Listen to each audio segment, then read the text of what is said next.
Welcome to our tutorial on how to create a chat shortcut in Telegram with the latest updates.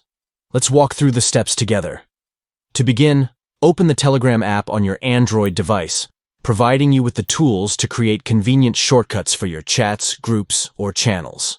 Navigate to the specific chat, group, or channel that you wish to create a shortcut for, ensuring quick and easy access to your conversations. Tap on the contact's name at the top of the chat screen to open the chat details, allowing you to view more information and options related to that specific chat.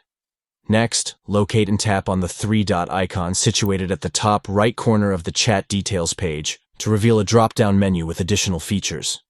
From the drop-down menu, select the option labeled Add to Home Screen to initiate the process of creating a shortcut for the selected chat.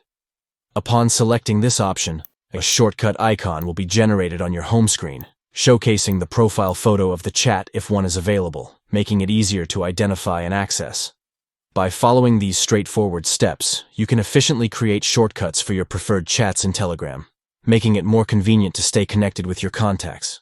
Utilize this feature in Telegram to streamline your communication and access your chats with just a tap on the shortcut icon on your home screen. Thank you for joining us in this tutorial. We hope it has been informative in demonstrating how to create chat shortcuts in Telegram with the latest updates. Start customizing your shortcuts today and enjoy quick access to your conversations on Telegram.